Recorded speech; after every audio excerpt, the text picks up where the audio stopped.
Bonjour et bienvenue dans cette nouvelle vidéo. Aujourd'hui on va parler de Paléo. Paléo c'est un jeu collaboratif pour 2 à 4 joueurs, il y a même un mode solo, à partir de 10 ans pour des parties d'environ 45-60 minutes. Et c'est un jeu de Peter Rustmeyer. Alors Paléo c'est pour moi un des meilleurs jeux qui est sorti en 2020 et là il vient de revenir en stock donc c'est une bonne occasion d'en parler. Alors dans Paléo on est une tribu et donc notre but c'est de survivre dans ce milieu hostile. Dans ce jeu, il y a tout un tas de modules qu'on va pouvoir combiner pour avoir différentes configurations.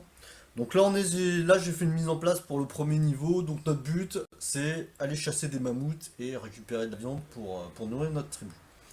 Alors comment ça se passe? Chaque joueur démarre avec deux membres de son clan. Donc deux personnages qui ont chacun des petites compétences. Donc ça peut être la force, l'habileté, et il y en a une troisième qui est l'observation. Chaque personnage ayant un certain nombre de points de vie. On a un deck ici qui a été préparé. Donc on a des cartes de base qui sont communes à toutes les missions et des cartes spéciales pour la mission en cours. On a ici les missions qu'il va falloir qu'on réalise. Donc là, on nous dit qu'à chaque tour, il va falloir défausser 3 viandes et une peau de bête. Enfin, chaque tour, chaque jour, pardon.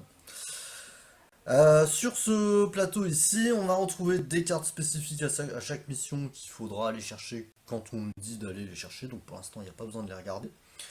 On a ici une fresque. Donc en gros, chaque fois qu'on va réaliser une partie de la mission, on va pouvoir commencer à compléter la fresque. Et le but du jeu, c'est d'arriver au bout de la fresque.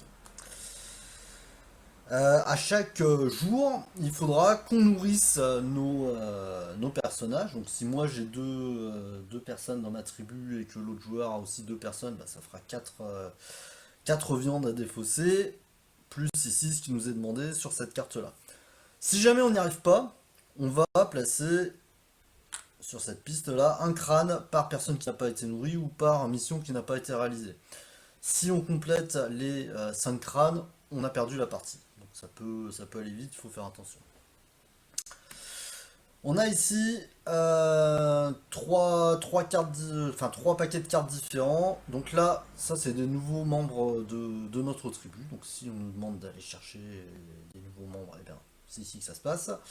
Là c'est des cartes rêves, donc on peut avoir tout un tas de trucs normalement assez bénéfiques.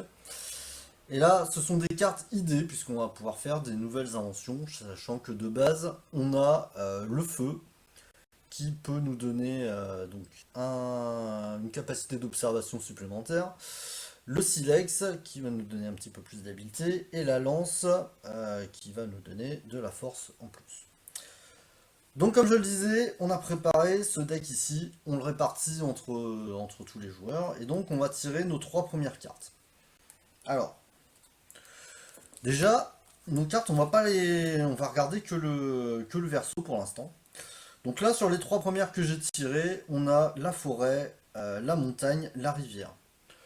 À chaque endroit, on va potentiellement trouver des choses différentes. Donc c'est indiqué ici. Donc dans la forêt, on va pouvoir trouver du bois et de la viande parce qu'il y a des animaux. Du côté de la rivière, c'est là que les animaux viennent boire donc de la viande, des peaux de bêtes. Et dans la montagne, des pierres et des peaux de bêtes. On va voir également le feu de camp. En gros, le feu de camp, ça va nous permettre de faire, en général, une de ces actions ici, donc une nouvelle idée, un rêve, quelque chose de bénéfique, ou recruter des membres de notre tribu. Alors admettons, moi j'ai choisi la rivière, parce que dans notre mission, on nous demande d'avoir essentiellement à manger et des peaux de bêtes. Donc j'ai choisi cette carte-là. L'autre joueur a choisi sa carte, et donc on révèle en même temps. Donc là, moi je trouve une dépouille de bison. Donc j'ai deux possibilités. Soit je défausse les 2 premières cartes qui viennent, donc je ne pourrai pas les utiliser. Hop, je peux les défausser. Ça me fait gagner une viande et une peau de bête. Super. Soit l'autre joueur a besoin d'aide pour faire son action, donc moi je peux choisir de ne pas m'occuper de cette dépouille du bison. Et donc je peux aller l'aider. Alors comment ça se passe? Alors, là ça marche pas, mais admettons l'autre joueur avait cette carte là. Hop. Lui, le joueur, il a le choix entre trois actions. La première, il a une compétence habileté.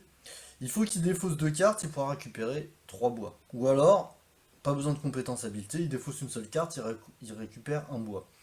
Si jamais on avait eu besoin de bois absolument, bah, il valait mieux que moi j'aille l'aider, puisque j'ai un personnage qui a une compétence habileté.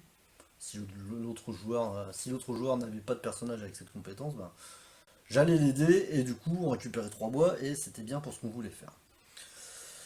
Donc vous l'avez vu, assez régulièrement, il faut défausser des cartes. Alors, qu'est-ce qui se passe? Si jamais on a une carte rouge comme ceci et que je dois défausser des cartes, je perds un point de vie sur l'un de mes personnages. Ou je peux aussi choisir de prendre la carte, la révéler. Par contre, en général, j'ai pas le choix, il faudra absolument que je fasse l'action. Et potentiellement, il y a des trucs dangereux. Donc les cartes rouges, c'est les cartes dangereuses. On a aussi des cartes avec des indications supplémentaires. Donc là, par exemple, bah, j'ai une carte rivière avec un mammouth. Et on se rappelle que ma mission, c'est d'aller chasser le mammouth quand même, essentiellement. Donc je me dis, bah ça va peut-être être très intéressant.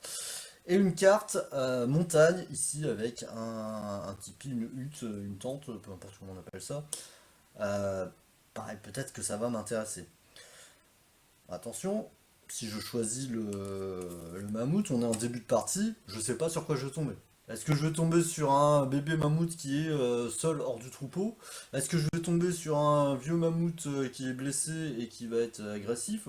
Ou est-ce que je vais tomber sur le troupeau entier que là, avec mes deux pauvres types là, je vais pas pouvoir chasser quoi. Donc peut-être il va falloir se préparer pour arriver au mieux à cette mission. Euh, Quand on arrive du coup à la fin de la journée, donc c'est-à-dire à la fin du deck de cartes, donc là je vous le rappelle, on l'a divisé en autant qu'il y a de joueurs, donc potentiellement si on est deux, j'ai que ça comme carte, donc ça peut aller vite quand on en défausse deux ou trois par tour, quoi. Là, eh bien, comme je le disais, il faudra nourrir nos personnages, euh, défausser ce qui est demandé dans la mission. Après, on remélange toutes les cartes qu'on a utilisées, qu'on a défaussées, sauf celles qu'on a écartées, parce que sur certaines, il faut écarter des cartes définitivement.